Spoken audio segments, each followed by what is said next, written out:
Today on Life Hacks, we talk about political changes and party changes in Australia, a little bit about Pauline Hanson. So we do delve deep sometimes. Enjoy. Mm.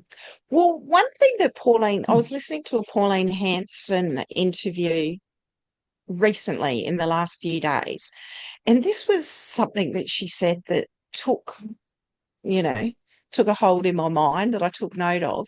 She was, it was an offhand remark that she made about public housing, Yeah. and that she believes that we should have public housing to help people up, to give them a hand up, to help them get to wherever it is they need to be, to go on and become, productive or whatever it is that they need a help for.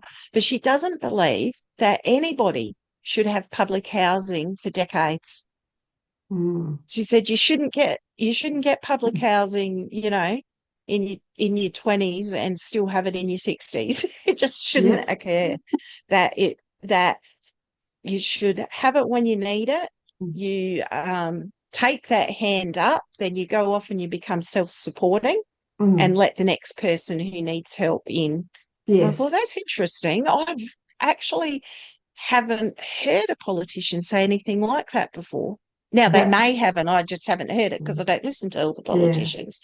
But I thought that's an interesting point of view that would go counter to a lot of the Greens, I most imagine, of the socialists fight that. Yeah, and I agree with her on one count, but on the other count, what do you do with the other people who aren't going to do it? And this is what I learned through coaching, is that because I would just give and give and give to people all the time or help them up and think I could help them.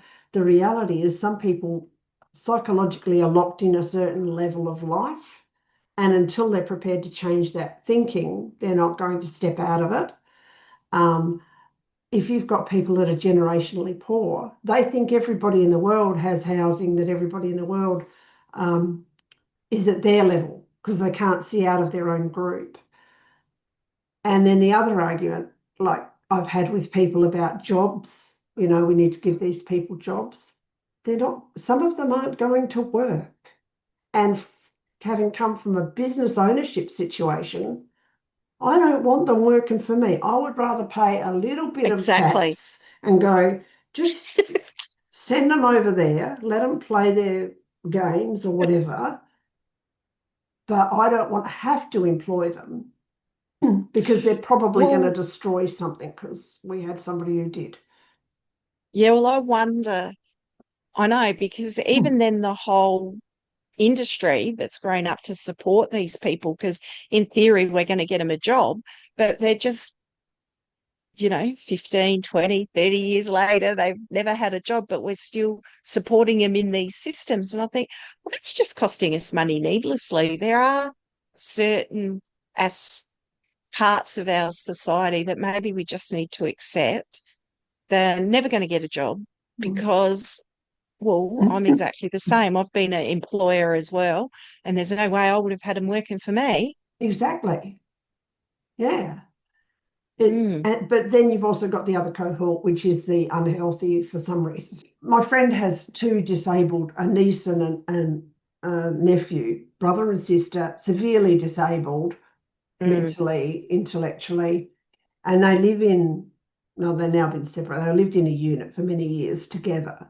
But the care that's required, I mean, they're not going to get jobs. So we do have to care for those people. Absolutely. Yeah. Well, and that's what our NDIS was set up for, people in that situation, wasn't it? Yeah, now that's being abused too. So, well, it is, but that doesn't take away from the fact that it was people in that situation that it was originally set up for. Yes, yeah. And the housing, here they call it housing trust. I don't know what they call it in Victoria. That all came out of England.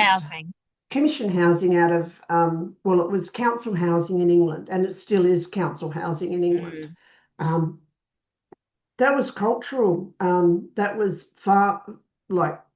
councils came out of the whole industrial revolution. Then you had all these people trying to work in one place and live in one place, but it wasn't healthy and stuff. So councils were used, and yeah, to build housing to keep people close to their factories. And we kind of carried that whole historic concept forward. Yeah. I guess if you've got a job in the government, like a council or something, you should be able to afford your own rent or save for a house, but then hardly anyone can save for a house now. So yeah, there's so much changing in our society that's moving away from that concept, but we need a concept to replace it. So